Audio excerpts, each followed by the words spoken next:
I mean, like, does that even do anything? Like for him, if he takes a stand, I don't know if that even does anything. I guess it does though. But also, oh yeah, okay, it kind of makes sense though, because it could also hurt his case though if he did take the stand and he like kind of retold the situation. But I don't know, and yeah, yeah, I don't know. But like I said though, I don't even think it matters if he did take the stand because they also had the video, and it kind of just it's very just like the whole situation is very just like suspicious sus because like, well he didn't take the stand, which I don't know if that could benefit or hurt him because he and also like he really doesn't have to talk because yeah they see the video, but it's like well if he didn't take the stand and they saw the video, then that means that you know that kind of means that like if he didn't take the stand and they saw the and he only allowed the video to be played, that kind of makes him look worse because like why didn't you take the stand and explain what's happening in the video? You know, because if you were in the right, you would take the stand and explain what's happening in the video. But if you're in the wrong, you wouldn't take the stand and explain what's happening in the video. But then again, I don't know if that really hurt. I don't know if him taking the stand or not. I don't think that really would have changed anything. But like if that would have hurt or helped this case, I don't think that would have really changed anything because they do have a video. But But you understand it? Yeah. Because if he him would not have taking a took stand the is very sus stand, though. the defense could have cross-examined Hunter. Oh, Hunter, see, is it not true that you started this? Hunter, is it not true that you and your brother jumped Carmelo? Hunter, is it not true that it was 4 of you and not just your brother? Loon, who are the other Hunter two didn't take the people stand that you because guys are Hunter mentioning? was guilty. Of what? You're going to unalive my brother and you don't think I'm going to tell what I saw? I'm not even going to take the stand? I want to see my brother's killer in jail for life, but I don't want to testify because you and your brother was guilty. Yeah, Rest in peace to that the is sus. deceased. That is What sus. do you think about them saying? sus. Because a lot of the case was cornered on the situation where he said, "Find out," or he had his hand in his bag and said, "Touch me and see what I do." Yeah. Touch me and see what I do. Do you feel like that is a threat or is that a warning? It's a Yo, on that, I'm not gonna lie, that's not even a threat. That's more so like, yeah, it's more so like a warning, or it's like, yeah, it's like it's literally a warning. It's like, do not touch me. If you touch me, I will do something to you. Like I don't. That's nowhere near.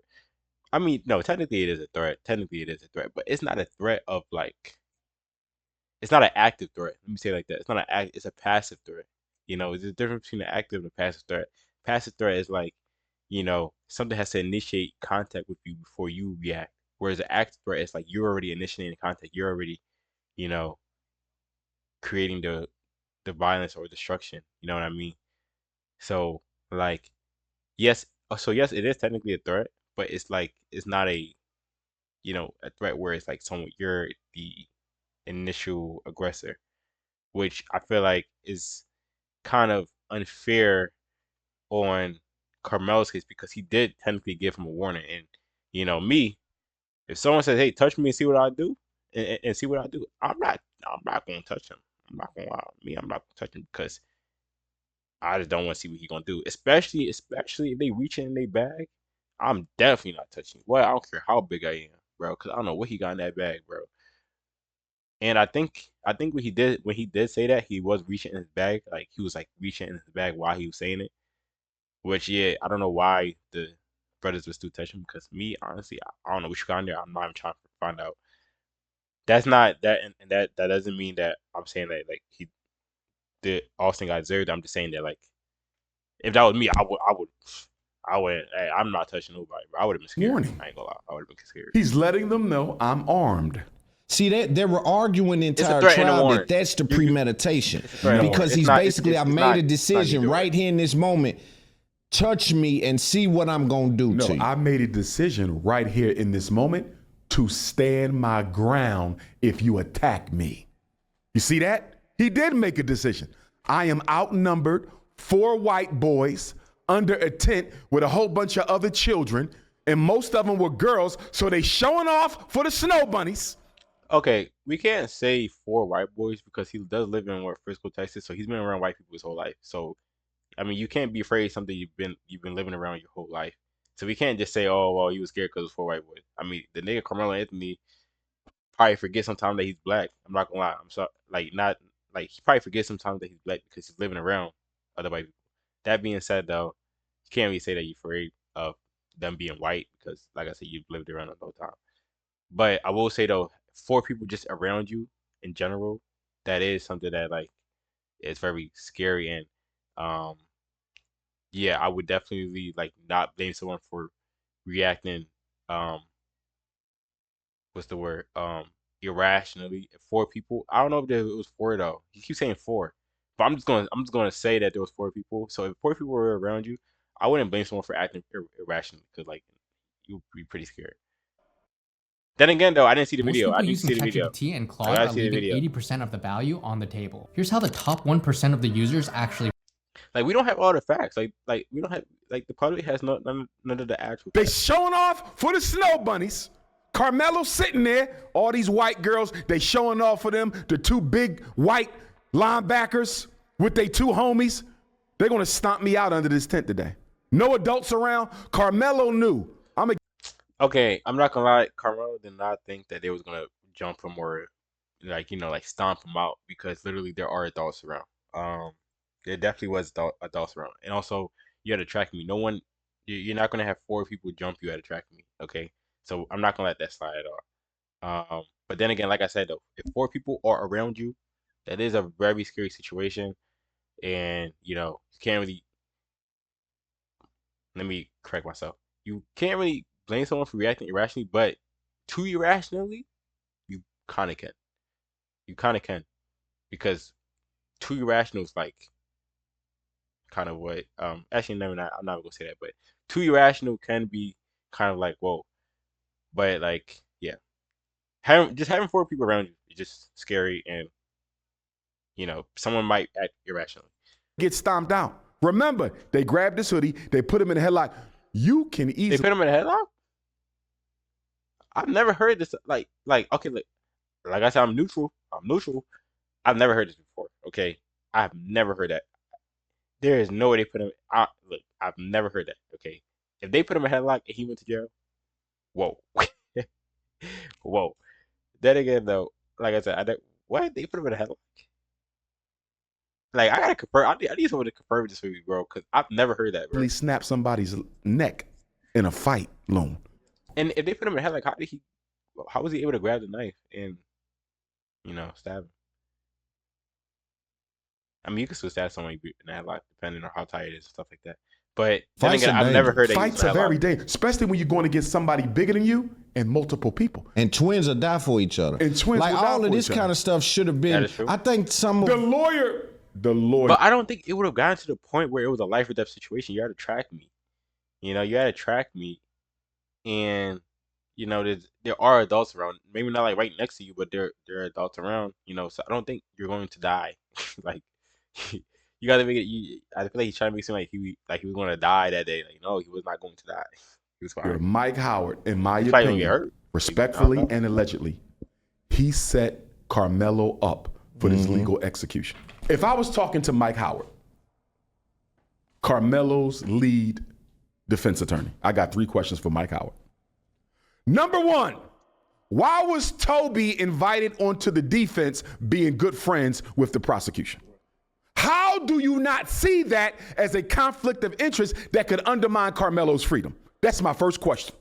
Why is he on the team and he friends with the opposition? That's number 1. Number 2, Loom, did you hire a private investigator? yeah. See, Stay with me. Did you hire a private investigator to investigate what? All 21 witnesses. I want to see their texts, history of racism, social media, history of comments about black people, how they feel about black people, all 21 witnesses, so I can show that they were prejudiced before they took the stand. Witnesses. Right? Witnesses. Exactly. Did you investigate both thought you said of the jury. Metcalf brothers? Did you investigate the Metcalf mom? Did you investigate the Metcalf dad to see what their opinions is on race and racism? Right? Did you investigate to see who knew who for how long? Because if you would have investigated, you should know, allegedly, that the father and the judge and the prosecutor all knew each other. Where was the private investigation, Loan? Where was the private investigation to gather the facts, Loan? Number 3, how in the hell Do you not raise holy hell about the fact that the judge allowed a jury without a single black person? Yeah, not one is The crazy. case was decided at the jury. But why is the lawyer? Maybe this is just not not a lot of local black people. I mean, then again, it is Frisco, Texas, which I would believe is very white or Latino. So maybe it just wasn't, a lot of black. But I also heard that a lot of a few black people, there were black people who were asked to hop on. And it was like they knew that they knew that they were going to be biased, so they decided not to hop on. So you really can't also, I guess you can't technically blame them um for not having any black people on the jury because all the black people they try to get on said no. So like they can't, they're not about to be out here running around trying to find, black friends to finally hop on there, you know. But it still is kind of crazy that not at least one black person. What is But also then again though, when you think about it statistically, so they said that the black people feel like they will be biased, right? But I feel like statistically, there's no way that every black person that could have been on that jury would have said no, that they were going to be biased. I feel like statistically, there's no way. I feel like this is low key a conspiracy. I feel like they could have low key like they kind of could have low key like pressured them or like slightly threatened them to like not get on that jury, you know. So maybe like the locals probably like threatened them to like not hop on the jury, because I'm just thinking about, I'm like, just no way like all those people who were candidates, all the black people who were candidates to be on the jury said no. Statistically, like there's statistically zero like of something happening. There's never a 0% chance of it not of something not happening. So for something to have a 0% chance, which is zero black people on the jury, I feel like that's a little suspicious. I would say a little suspicious. what is his interest though? I don't understand because again, dude, it's 10 things. When I You was said looking what at is his interest? yeah, The preservation of white supremacy. that's it. But That's it. That is everything. What do you mean that's it? White supremacy runs America. White supremacy founded America. White control over black people is critical. Um. Uh. I don't know how to feel about that. There definitely is systematic racism, but honestly, I be trying to ignore that shit, bro. And just live my life. But that's pretty much the end of the video. There's like a few more seconds left, but I'm just not gonna play it. Um, this was a good talk about Dr. Umar. Some of the facts though, I feel like are a little bit off. Not gonna lie. But I will react to more videos. I will try to be more consistent. And 5 is out.